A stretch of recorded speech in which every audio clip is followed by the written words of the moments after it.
सो hey guys welcome back. तो अब तक हमने 15 ऑपरेटर असाइनमेंट टोटल देख लिए हैं। अब हमारे पास है कुछ कंपैरिजन करने को है, बस 3 कंपैरिजन है। एक न्यू इंस्टेंस मेथड, फिर instance of instance is instance method, फिर उसके बाद class not found exception versus no class def found error ना। इन सारी चीज़ों को हम वन बाय वन देखेंगे। तो अब पहला अपना देखते हैं new versus new instance method. इनको देख लेते हैं। New versus new instance method, new and new instance method दोनों क्या किस काम के आते हैं? ऑब्जेक्ट क्रिएट करने के काम आते हैं। अब यहाँ पे कंफ्यूजन ये क्रिएट हुई कि किसको यूज करें, न्यू को यूज करें या न्यू इंस्टेंस मेथड को यूज करें ऑब्जेक्ट क्रिएट करने के लिए। ऑलरेडी हम देख चुके हैं न्यू कीवर्ड के न्यू ऑपरेटर को, कि न्यू ऑपरेटर कैसे किसी भी एग्जिस्टिंग क्लास का ऑब्जेक्ट क्रिएट करता है। फिर भी एक बार हम देखेंगे इसको और दोनों में कंपैरिजन अच्छे से देखते हैं। तो इसके लिए मैं क्या करता हूँ, एक क्लास मैंने यहाँ पे बना लिया है, उसे कहीं पे फाइल बना लिया। एक बार फिर से मैं आपको बना के दिखा देता हूँ। आप क्या करो, अपने कहीं पे भी एग्जिस्टिंग फाइल में आ जाओ। वहाँ पे मैंने यहाँ पे टेस्टिंग डॉट जावा नेम से एक फाइल बनाई है, इसको अपने नोटपैड में ओपन कर लिया। ठीक है, आप भी ऐसे बना के ओपन कर लो। ओपन करने के बाद अब आ जाते हैं यहाँ पे। सिंपली मैंने उसे क्या दे दिया, इसको एक सिंपली एक क्लास टेस्टिंग नेम दे दिया और इसमें एक कोई मेन मेथड ले लिया। ठीक है, एक मेन मेथड ले लिया। ठीक, ओके फाइन। सो अब यहाँ पे हम थोड़ा सा इंस्टेंस मेथड को समझते हैं, न्यू इंस्टेंस मेथड को समझते हैं कि इसकी वर्किंग कैसे होती है और ये कैसे ऑब्जेक्ट क्रिएट करता है। उससे पहले हम न्यू ऑब्जेक्ट को, न्यू ऑपरेटर को समझ लेते हैं, ये ऑब्जेक्ट कैसे क्रिएट करता है एक बार और समझ लेते हैं। तो न्यू ऑपरेटर क्या करता है, अगर हमें कोई क्लास नेम पता है। मेजर डिफरेंस क्या है, एक बहुत बड़ा डिफरेंस है न्यू और न्यू इंस्टेंस मेथड में, कि जब हमें क्लास का नाम पता हो, हम क्लास के अबाउट में फेमिलियर हों, अवेयर हों, तभी हम न्यू कीवर्ड की हेल्प से क्लास बना सकते हैं। लेकिन जब हमें क्लास का नाम ही नहीं पता हो, तब हम न्यू इंस्टेंस मेथड की हेल्प से ऑब्जेक्ट क्रिएट करते हैं। नहीं समझ में आया होगा, मुझे पता है। अब फिर से मैं यहाँ पे क्या करता हूँ, एक छोटा सा एग्जांपल लेता हूँ। पहले न्यू कीवर्ड के लिए लेता हूँ। लाइक मुझे अगर टेस्टिंग, मुझे पता है इसका नाम क्या है, टेस्टिंग है, राइट। अब इस टेस्टिंग के लिए मैं क्या करना, मुझे एक ऑब्जेक्ट बनाना। तो मैं क्या करूँगा, testing object name is equal to new keyword, फिर उसके बाद यहाँ पे टेस्टिंग के इम्प्लिसिट कंस्ट्रक्टर को कॉल कर दूंगा और मेरा क्या हो जाएगा, ऑब्जेक्ट क्रिएट हो जाएगा। तो object created for known class testing, जिसके अबाउट में हम जानते हैं, उसके बारे में हम क्या है यहाँ पे टेस्टिंग, सॉरी उसके उसके जिस बारे में हम जानते हैं, जिस क्लास के अबाउट में, उसके अबाउट, उसके लिए हमने क्या बना दिया, ऑब्जेक्ट बना लिया। अच्छा, अब क्या हो अगर यहाँ पे मैंने कई सारे क्लास लेके रखे हैं, class YouTube, class Udemy, class Google, class Abdul, ऐसे कई सारे क्लास हों। लेकिन मुझे अभी नहीं बनाना है, मुझे कंपाइल करने के बाद बनाना है। ये तो कंपाइल करने से पहले बनाना पड़ेगा हमें, है ना। एग्जीक्यूट करने से पहले हमें ये कोड बनाना पड़ेगा, ये हमें बनाना पड़ेगा, ये हमें ऑब्जेक्ट क्रिएट करना पड़ेगा ना उस क्लास के लिए। किसकी हेल्प से, न्यू कीवर्ड की हेल्प से। लेकिन क्या हो अगर मुझे पता ही ना हो मुझे किसका बनाना है, at the time of execution मुझे डिसाइड करना पड़े कि मैं किसका बना रहा हूँ, तब मुझे किसकी, तब यहाँ न्यू कीवर्ड तो फेल हो जाएगा, है ना। न्यू ऑपरेटर तो फेल हो जाएगा, न्यू ऑपरेटर काम नहीं आएगा। तब क्या काम आएगा, तब हमारे पास काम आएगा न्यू इंस्टेंस मेथड। तो न्यू इंस्टेंस मेथड क्या करता है, जब हमें कंफर्म ना हो, अभी जब हम जानते ना हो किस क्लास के अबाउट में हमें अपना वो बनाना है, ऑब्जेक्ट बनाना है, क्लास एग्जिस्ट है कि नहीं है अभी, ये हम जानते नहीं हो कि क्लास एग्जिस्ट है कि नहीं है ना, ये नहीं जानते हो, तब हमें मेथड काम आता है न्यू इंस्टेंस मेथड। कई सारे क्लास हो, हम तब हमें क्या, कौन सा मेथड काम आता है, न्यू इंस्टेंस मेथड। तो न्यू इंस्टेंस मेथड अब देखते हैं कैसे न्यू इंस्टेंस मेथड काम आता है, कैसे काम करते हैं न्यू इंस्टेंस मेथड के लिए। तो उसके लिए हम सबसे पहले क्या कर लेते हैं, पहले तो क्लास डॉट फॉर नेम, समझाता हूं मैं, ये अच्छे से समझाता हूं। Args 0 dot new instance method को हमने कर दिया कॉल। अब यहाँ पे हुआ क्या, आप यहाँ पे समझो, यहाँ पे कर क्या रहे हैं। यहाँ पे न्यू इंस्टेंस मेथड का जो पेरेंट क्लास होता है, न्यू इंस्टेंस मेथड, हर एक क्या है, मेथड, जितने भी मेथड ऑब्जेक्ट, ये कहाँ स्टोर होते हैं, किसी क्लास के अंदर ही स्टोर होते हैं। तो ये इसका पेरेंट कौन है, किसके अंदर स्टोर हुए हैं, यहाँ पे ये स्टोर है हमारा क्लास मेथड के अंदर स्टोर है। यहाँ पे मैंने क्लास जो मेथड लिखा हुआ है, यहाँ कैपिटल सी लिखा हुआ है। आप यहाँ पे ध्यान दो, मैंने कैपिटल सी लिया, स्मॉल सी नहीं लिया है, कैपिटल सी लिया हुआ है। तो कैपिटल सी, कैपिटल क्लास यानी क्लास के अंदर न्यू इंस्टेंस मेथड स्टोर है। तो पहले तो हमें न्यू इंस्टेंस मेथड को क्या करना पड़ेगा, लोड करना पड़ेगा। तो मैंने न्यू इंस्टेंस मेथड को क्या किया, लोड किया। कहाँ से लोड किया, क्लास पेरेंट, पेरेंट क्लास जो न्यू इंस्टेंस मेथड का पेरेंट क्लास है, जिसका नाम है क्लास, वहां से इसे स्टोर किया। ठीक है, अब हमने क्या किया, अब हम कोई आर्गुमेंट वैल्यू पास करेंगे। कहाँ से पास करेंगे, हम कमांड लाइन से पास करेंगे, है ना। कमांड लाइन से कोई आर्गुमेंट वैल्यू पास कर रहे हैं तो वो कमांड लाइन से आर्गुमेंट वैल्यू लेगा। अब वो आर्गुमेंट वैल्यू किस में आएगी, स्ट्रिंग में आएगी। क्यों आएगी, क्योंकि हमने यहाँ पे स्ट्रिंग में डिफाइन करके रखा है, स्ट्रिंग एज स्ट्रिंग एरे यहाँ पे लेके रखा है, आर्गुमेंट पास करके रखा है। तो जो भी कमांड लाइन से हमें आर्गुमेंट मिलेगी, इनपुट मिलेगा, वो किसके फॉर्म में आएगी, स्ट्रिंग के फॉर्म में आएगी। तो इसीलिए हमने यहाँ पे आर्क्स जीरो, आर्क्स जीरो मतलब आर्क्स हमने क्या, ऑब्जेक्ट रेफरेंस वेरिएबल ले रखा है, किसके लिए, स्ट्रिंग एरे के लिए लेके रखा है। ठीक है, इतना क्लियर है। ओके, हमने अभी तक क्या किया, सिंपली इस लाइन को हम भूल जाते हैं, ये वाली लाइन हम भूल जाते हैं। ठीक है, कंफ्यूज नहीं होना है, ये लाइन हम भूल जाते हैं। सबसे पहले हमने क्या किया, इंस्टेंस, न्यू इंस्टेंस मेथड को उसके पेरेंट क्लास से हमने न्यू इंस्टेंस मेथड को लोड किया। लोड करने के बाद हमने एक मेथड होता है फॉर नेम, कौन सा मेथड है यहाँ पे, फॉर नेम। फॉर नेम में हमने क्या पास किया, आर्गुमेंट वैल्यू पास की जो हम देने वाले हैं। ठीक है, अभी इसमें डिटेल में नहीं जाना। अच्छा, जो भी कुछ हुआ अब तक, अभी थोड़ी देर पहले, थोड़ी देर बाद में सबको समझ में आ जाएगा, पैनिक नहीं होना। ठीक है, तो यहाँ अब तक जो भी किया किया हमने क्या किया, इससे क्या बना लिया, एक ऑब्जेक्ट बना लिया। इतना तक हमने क्या बना लिया, एक ऑब्जेक्ट बना लिया। अभी ये ऑब्जेक्ट किस टाइप का है, वी डोंट नो, हमें नहीं पता कि ऑब्जेक्ट किस टाइप का है। तो जब हमें टाइप नहीं पता, टाइप मतलब ये स्ट्रिंग टाइप का है, जैसे ये कि यहाँ पे ऑब्जेक्ट क्या क्रिएट होगा, स्ट्रिंग टाइप का क्रिएट हो रहा, स्ट्रिंग टाइप का, थ्रेड टाइप का है, रनेबल टाइप का है, किस टाइप का है, वी डोंट नो। तो जब हमें ऑब्जेक्ट किस टाइप का ये नहीं पता, तो हम उसे स्टोर कहाँ करें, हेडक है, बिल्कुल हेडक है। तो स्टोर करने के लिए हम क्या करेंगे, ऑब्जेक्ट क्लास में उठा के फेंक देंगे। हमें नहीं पता किस टाइप का है, हम एक ऑब्जेक्ट क्या होता है, ऑब्जेक्ट क्या है, एक क्लास है पूरा, उसी में सारे ऑब्जेक्ट स्टोर होते हैं। तो उस ऑब्जेक्ट क्लास में हम जो भी ऑब्जेक्ट क्रिएट हुआ उसे उठा के डाल देंगे।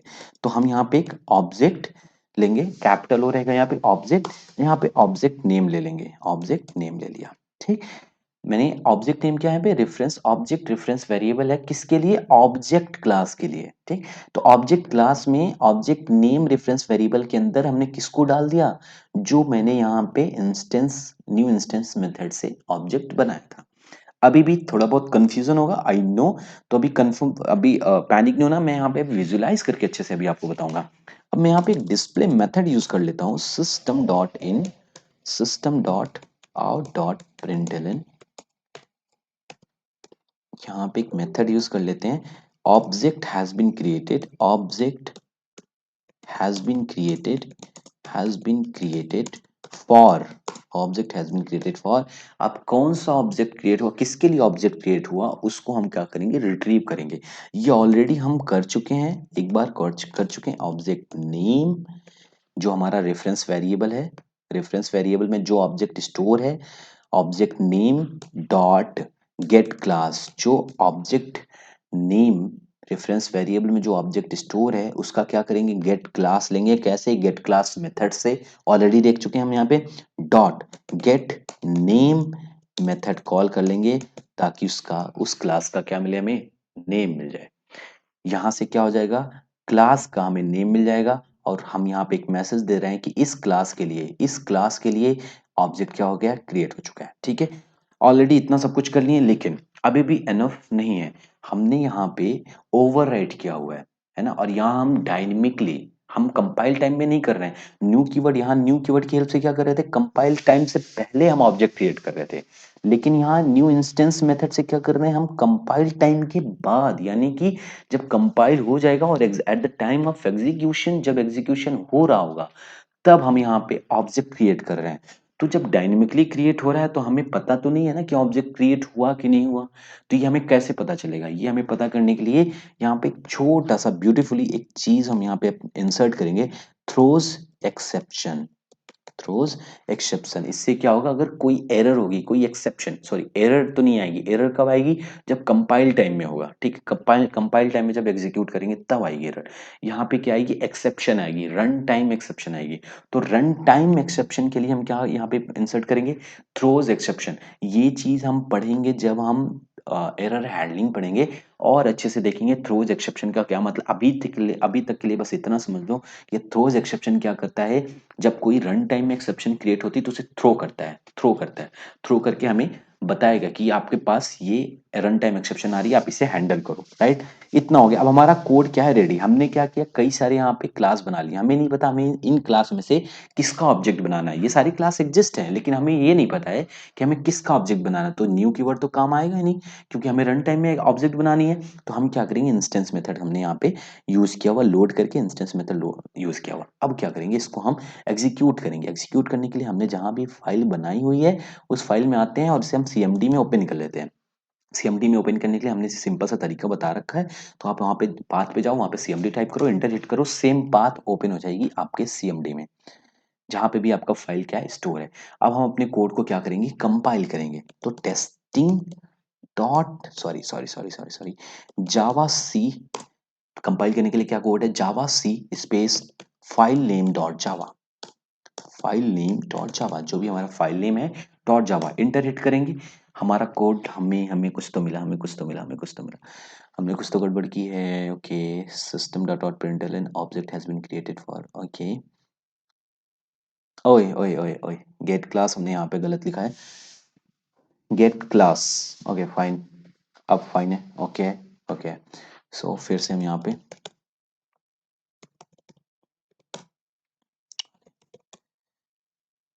ओहो क्या कर रहा हूँ मैं अभी। Okay fine. सो फिर से हम यहाँ पे कंपाइल करेंगे, javac testing dot java. Okay execute करते हैं। फिर से हमें एरर मिली, फिर से एरर नहीं मिला, कोई एरर नहीं मिला, हमारा कंपाइल हो चुका ऑलरेडी यहाँ से। अब यहाँ से एक बार फिर से, मैं कंफ्यूजन हो रहा होगा, मैं फिर से यहाँ से करता हूँ। फिर से सीएमडी ओपन करता हूँ, इसमें सीएमडी, ओके फाइन। तो इसे थोड़ा सा बड़ा कर लेते हैं, फाइन। यहाँ पे अब कोड को कंपाइल करते हैं, javac testing dot java, testing dot java, यानी जो फाइल नेम है डॉट जावा की हमने यहाँ पे, ये टोटली क्या होगा, कंपाइल होगा। यहाँ पे कुछ नोट आ रहे होंगे, है ना, डेप्रिकेटेड एपीआई को हम ओवरराइड कर रहे हैं ना, तो ये नोट आ रहा होगा, तो इससे कोई प्रॉब्लम नहीं, हमारा कोड सक्सेसफुली कंपाइल हो चुका है। अब इसको हम रन करेंगे, ठीक है, रन करने जा रहे हैं। तो यहाँ पे रन करने के लिए कोड है जावा स्पेस, जो फाइल का नाम है विदाउट एक्सटेंशन एक्सटेंशन टेस्टिंग। अब हम यहाँ पे आर्गुमेंट वैल्यू पास करेंगे। कौन सा आर्गुमेंट वैल्यू पास करेंगे भाई, हमने यहाँ पे आर्गुमेंट वैल्यू रखी है, आर्क्स जीरो रखी है हमने, यानी कि जीरो एड्रेस पे, आर्क्स रेफरेंस वेरिएबल के जीरो एड्रेस पे हमें कोई ना कोई वैल्यू देनी है। यानी कोई ना कोई वैल्यू देने का कहने का मतलब क्या, हमें जिसका ऑब्जेक्ट क्रिएट करना है उसका नाम देना है। अगर हमने यहाँ पे सपोज हमने यहाँ पे अब्दुल दिया, अब्दुल दिया, तो अब्दुल यहाँ अभी तो हम देख रहे हैं कि यहाँ पे अब्दुल यहाँ पे एग्जिस्ट है। अब्दुल यहाँ पे देखो क्लास नेम एग्जिस्ट है, तो इसका क्लास, इसका ऑब्जेक्ट तो बन जाएगा। लेकिन हमें रन टाइम पे तो कंपाइलर को तो नहीं पता ना, जेवीएम को तो नहीं पता ना कि अब्दुल एग्जिस्ट है। इसीलिए यहाँ पे थ्रोज एक्सेप्शन ये मांग रहा था कि आप यहाँ पे थ्रोज एक्सेप्शन दो, ताकि अगर एग्जिस्ट ना हो क्लास नेम तो हम आपको बता सके कि ये नाम एग्जिस्ट नहीं है। इसलिए थ्रोज एक्सेप्शन, तो हमें तो दिख रहा है कि अब्दुल नाम है यहाँ पे, है ना। तो हमने यहाँ पे अब्दुल के लिए क्या करना है, हमें रन टाइम में ऑब्जेक्ट क्रिएट करना है। तो हमने यहाँ पे जावा टेस्टिंग अब्दुल दिया, हम यहाँ पे इंटर हिट करेंगे, तो हमारा object has been created for Abdul, object has been created for Abdul. ये हमारा हमें क्या मिल गया, आउटपुट मिल गया। Okay fine. अब इसकी प्रोसीजर को समझते हैं, ये कैसे हुआ, है ना, ये कैसे हुआ समझते हैं। हमने क्या किया, हमने क्या किया, हमने एक कमांड लाइन से वैल्यू पास की, अब्दुल नाम की वैल्यू पास की। अभी आर्क्स जीरो में हमारी वैल्यू क्या आ जाएगी, आर्क्स जीरो में हमारी अब्दुल वैल्यू आ जाएगी। कैसे आ जाएगी, क्यों आर्क्स जीरो में आ गई, ये आर्क्स जीरो में हम देख रहे हैं कि आर्क्स जो वैल्यू है ऑब्जेक्ट रेफरेंस वेरिएबल है, किसका वेरिएबल है, स्ट्रिंग एरे का वेरिएबल है। तो स्ट्रिंग एरे जो होगा, ये कौन सा एरे है, ये हमारा एक स्ट्रिंग एरे है। ये कौन सा एरे है, स्ट्रिंग एरे है ना, स्ट्रिंग टाइप एरे है। तो स्ट्रिंग टाइप एरे है, तो स्ट्रिंग टाइप में ये वैल्यू हमारी एज ए स्ट्रिंग पास हो जाएगी, ठीक है, एज ए स्ट्रिंग पास हो जाएगी डबल कोट्स के अंदर। अब्दुल पास हो गई। अब अब्दुल पास हो गई, इसके अंदर पास हो गई, तो क्या हुआ, हमने यहाँ पे पहले class dot new instance method को लोड कर लिया। जब न्यू इंस्टेंस मेथड लोड हो गया, तो लोड होने के बाद हमने किसका ऑब्जेक्ट बनाना है, for name. New instance method ही होता है ऑब्जेक्ट बनाने के लिए। तो किसका ऑब्जेक्ट बनाना है, फॉर नेम, किसका नेम, अब्दुल। आर्क जीरो पे कौन सा वैल्यू हमने रखा था, अब्दुल रखा था। तो अब्दुल के नाम का यहाँ पे क्या बन जाएगा, एक ऑब्जेक्ट बन जाएगा। अब ये ऑब्जेक्ट किस टाइप का है, वी डोंट नो। एक ऑब्जेक्ट बन गया अब्दुल नाम का, अब्दुल नाम से अब्दुल क्लास के लिए क्या बन गया, ऑब्जेक्ट बन गया, है ना। क्लास तो ये अब्दुल क्या है कि यहाँ पे क्लास है ना, कोई ऑब्जेक्ट नहीं है। अब्दुल कोई क्लास है। अब्दुल क्लास के लिए कोई ऑब्जेक्ट बन गया। वी डोंट नो ये किस टाइप का ऑब्जेक्ट है, हमें नहीं पता। हमें बस पता था कि क्लास नाम का कोई अब्दुल नाम का कोई क्लास है, उसका हमें ऑब्जेक्ट बनाना था। हमने ऑब्जेक्ट तो बना लिया, लेकिन हमें ही नहीं पता ये ऑब्जेक्ट किस टाइप का है। वी डोंट नो, एलियन है, ह्यूमन है, जानवर है ना, कीड़े मकोड़ा, कौन सा हमें नहीं पता। तो हम ये जानते हैं कि ऑब्जेक्ट क्लास में सारे टाइप के ऑब्जेक्ट रहते हैं। कौन से क्लास में, ऑब्जेक्ट टाइप में, ऑब्जेक्ट क्लास में सारे टाइप के ऑब्जेक्ट रहते हैं। ये जो हमारे पास ऑब्जेक्ट टाइप है, राइट। तो ऑब्जेक्ट टाइप में जब सारे टाइप के ऑब्जेक्ट रहते हैं ऑब्जेक्ट क्लास में, तो हम क्यों ना ये ऑब्जेक्ट को उसी में डाल दें। तो हमने क्या किया, हमने सिंपली क्या किया, इस ऑब्जेक्ट क्लास में एक ऑब्जेक्ट रेफरेंस वेरिएबल बनाया, और उस वेरिएबल में क्या डाल दिया, हमने जो ऑब्जेक्ट क्रिएट किया वो ऑब्जेक्ट डाल दिया। ओके, अब हमारा ऑब्जेक्ट क्रिएट हो चुका है। अब बस हमें क्या करना है, डिस्प्ले करना है कि ताकि यूजर को पता चले कि हाँ तुम्हारा ऑब्जेक्ट क्रिएट हो गया न्यू इंस्टेंस मेथड की हेल्प से। तो यहाँ system dot out dot println object has been created for, किसके लिए ऑब्जेक्ट क्रिएट हुआ। अब उस ऑब्जेक्ट जिसके लिए ऑब्जेक्ट क्रिएट हुआ उसके क्लास को क्या करेंगे, हम रिट्रीव करेंगे। कौन सा क्लास नेम है यहाँ पे, अब्दुल क्लास नेम है ना, तो उसको हम रिट्रीव करेंगे। तो उसको रिट्रीव करने के लिए ऑब्जेक्ट नेम ये क्या है, रेफरेंस वेरिएबल है। कहाँ है ये है, इसमें क्या स्टोर है, जो हमने ऑब्जेक्ट बनाया है, जिसका ऑब्जेक्ट बनाया है, object name dot gate class. इस ऑब्जेक्ट का क्लास गेट करो, क्लास ले लो। तो ये क्लास ले लेगा। क्लास लेने के बाद इस क्लास का नेम भी ले लो, नेम भी पता करके मुझे बताओ। तो गेट नेम मेथड भी लगा देंगे, डॉट लगा के गेट नेम भी मेथड लगा दिया। इससे हमें क्या मिल गया, इस ऑब्जेक्ट का जो ऑब्जेक्ट यहाँ अननोन ऑब्जेक्ट क्रिएट हुआ है, ये वाला जो अननोन ऑब्जेक्ट क्रिएट हुआ, इसका हमें क्लास मिल जाएगा। क्लास मिलेगा तो नेम मिल जाएगा, नेम मिलेगा तो हमने यहाँ पे मैसेज डिस्प्ले कर दी, object has been created for the Abdul, right. Clear है टॉपिक, ओके। अब अगर यहाँ पे क्या हो, सपोज अगर यहाँ पे जैसे गूगल है, गूगल का भी हमें क्या बनाना है, ऑब्जेक्ट बनाना है। तो फिर से हम यहाँ पे टाइप करेंगे जावा टेस्टिंग टेस्टिंग, फिर जो इसका हमें बनाना है आर्ग जीरो में वो वैल्यू हम पास कर देंगे, Java object has been created for the Google.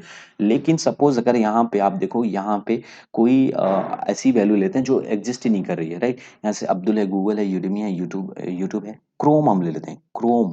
तो यहाँ पे जावा टेस्टिंग क्रोम के लिए, हम क्रोम कोई क्लास है, हमें नहीं पता वो एग्जिस्ट है कि नहीं है। क्रोम कोई क्लास है, उसके लिए हमें ऑब्जेक्ट बनाना है। हमने यहाँ पे एंटर हिट किया, वैसे हमें क्या मिलेगा, रन टाइम एक्सेप्शन मिल गया। क्या रन टाइम एक्सेप्शन मिला, Java dot lang class not found exception Chrome. क्या मिला, class not found exception Chrome. यही इसीलिए जेवीएम ने क्या कहा था कि भैया हमको थ्रोज एक्सेप्शन दो। अदरवाइज मैं आपको कैसे बताऊंगा कि आपका जो क्लास है जिसके लिए आप ऑब्जेक्ट बना रहे हो वो ऑब्जेक्ट एग्जिस्ट ही नहीं कर रहा, वो क्लास एग्जिस्ट ही नहीं कर रहा, तो आप ऑब्जेक्ट कैसे बनाओगे। तो ये हमें पता चलने के लिए हमने थ्रोज एक्सेप्शन का यूज किया। तो होप आपको इसमें throw instance sorry new instance method अच्छे से समझ में आ गया। इसमें हर एक लाइन मैंने अच्छे से बता दी है। तो एक बार और समरी में बता देता हूँ, न्यू न्यू कीवर्ड यानी न्यू ऑपरेटर का हम यूज तब करते हैं जब हमें पता हो कि क्लास हमारा क्या है, क्लास नेम क्या है। जैसे हमें पता है यहाँ पे टेस्टिंग क्लास नेम है, तो इसके लिए हम यहाँ पे डायरेक्टली स्टैटिकली बना सकते हैं बिफोर द कंपाइलेशन। लेकिन क्या हो अगर मुझे कंपाइलेशन के बाद किसी क्लास का ऑब्जेक्ट बनाना हो, तो उसके लिए हम न्यू इंस्टेंस मेथड का यूज करते हैं, न्यू इंस्टेंस मेथड का यूज करते हैं डायनेमिकली किसी भी क्लास का ऑब्जेक्ट बनाने के लिए, राइट। प्रोसेस समझ में आएगा, होप आपको समझ में आया। इसमें कोई भी प्रॉब्लम आ रही हो तो please let me know, I will figure it out in the next video, या कभी भी मैं उसे क्लियर कर लूंगा, या कमेंट में ही आपको बता दूंगा, है ना। तो आप प्लीज मुझे बता देना अगर कोई भी डाउट हो इसमें, तो आपको मुझे please let me inform, okay. Keep me inform, okay, bye, see you.